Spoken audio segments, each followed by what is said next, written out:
Cheers, comrades. This is naeborhood. You are listening to The Season After the Leaving. This piece reflects on transition and loss. I welcome you to listen, pause, or come back later. Please engage with care. There is a kind of quiet that only arrives after something meaningful has ended. Not the hush of shock, not the ringing silence of grief, but a steadier sound. A low-frequency hum. The kind you notice only when the noise that once dominated the room has finally stopped. This quiet is not empty. It is full of rearrangement. It often arrives after love has changed form, sometimes after a long partnership dissolves, sometimes after years without one, when the absence no longer feels like a wound, but like a field left fallow on purpose. What matters is not the ending itself, but the moment when the body stops reaching reflexively for what used to be there. This is not heartbreak.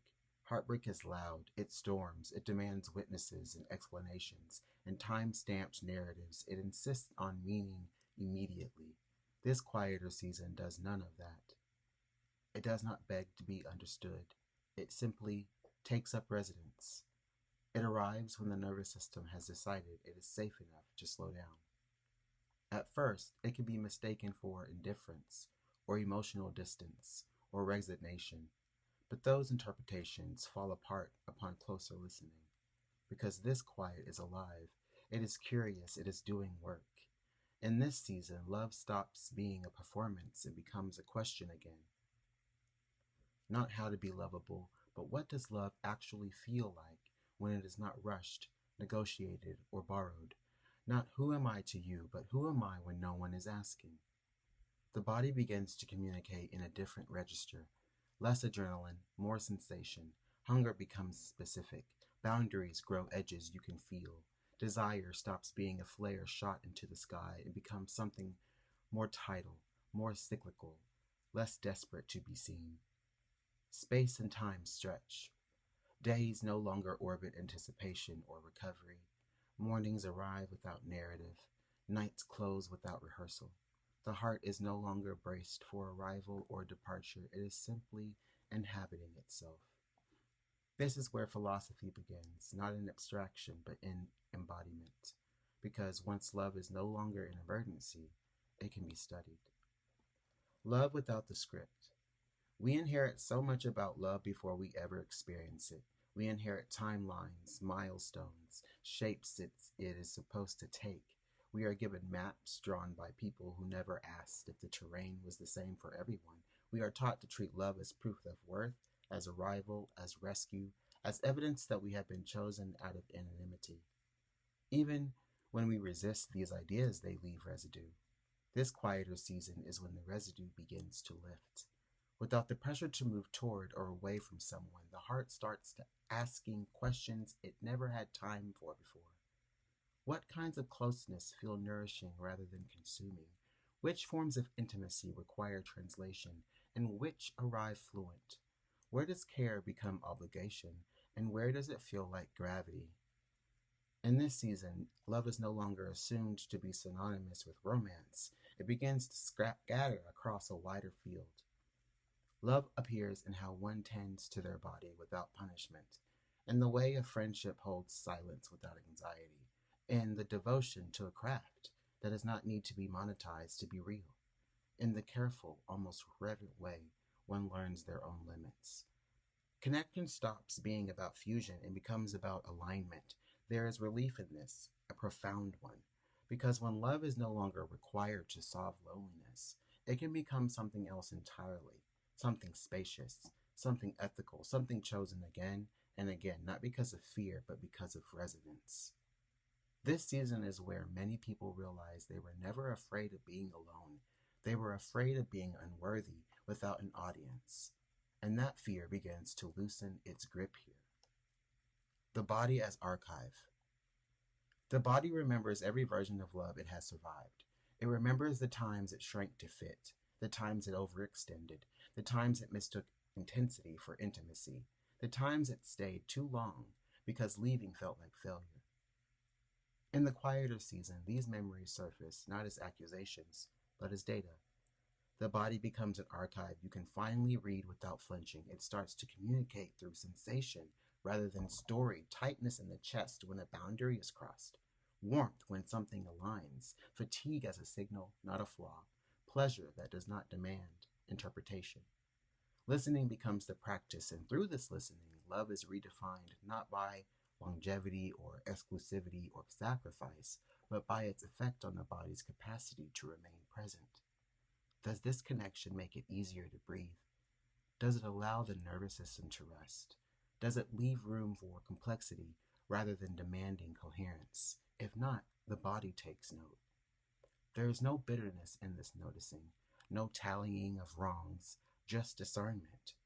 This is not the clarity that comes from shutting down. It is the clarity that comes from attunement. Creativity without witness. One of the most surprising gifts of this season is what happens to creativity. Without the gravitational pull of romantic validation, creative energy stops trying to impress. It stops reaching outward for approval. It turns inward and downward, like roots. Art becomes less about expression and more about conversation with the self, with memory, with sensation, with what has been waiting patiently to be explored. There is less urgency to finish, less pressure to explain.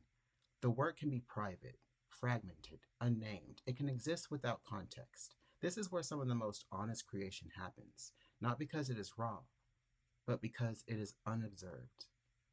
In this season, one might write without publishing, make things without showing them, share aloud to no one in particular. Let ideas grow misshapen and alive rather than polished and legible. This is not retreat. It is incubation, and it is deeply relational, not to another person, but to one's own interior life. Intimacy reimagined.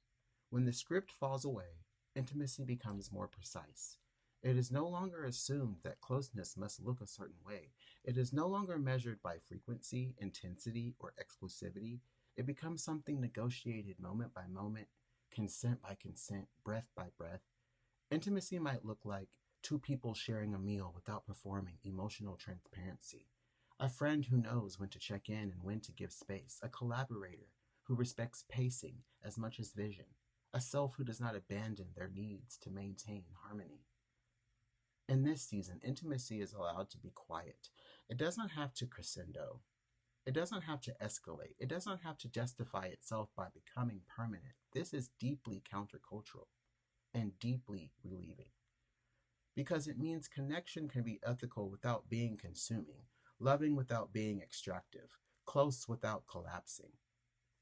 The absence of urgency. Perhaps the most defining quality of this season is the absence of urgency. There is no rush to define the future, no compulsion to secure belonging, no need to prove emotional capacity through endurance. Instead, there is patience with ambiguity, with becoming, with not knowing yet. This patience is not passive. It is active listening stretched over space and time. It allows one to notice patterns that urgency obscures, to feel the difference between attraction and alignment, to distinguish between loneliness and longing. It creates space for grief without dramatizing it, for hope without clinging to it. It is here that love stops being a destination and becomes a way of moving through the world. Not a closing, but a clearing. This season is often misunderstood as an ending. It is not. It is a clearing, a wide, open place where the debris of old frameworks has been swept aside, not in anger, but in care, where the self can stand without armor and take stock. What remains after the clearing is not emptiness, it is capacity. Capacity for deeper listening, for slower yeses, for clearer no's, for love that does not need to be loud to be real. Eventually, connection will come again, romantic or otherwise. That is not the point. The point is that when it does, it will be met by a self who knows their own rhythms, who understands love as something co-created, not surrendered to, who can choose intimacy without losing themselves in it. This season leaves no obvious artifacts, no anniversary dates, no defining conversations, no apparent markers, but it alters the architecture of the heart. And once that architecture has changed, Everything that enters it must learn how to fit without forcing. This is not the energy of aftermath. It is the energy of arrival into oneself, into clarity, into a way of loving that is no longer inherited, but intentionally, tenderly, one's own. Deep gratitude for listening.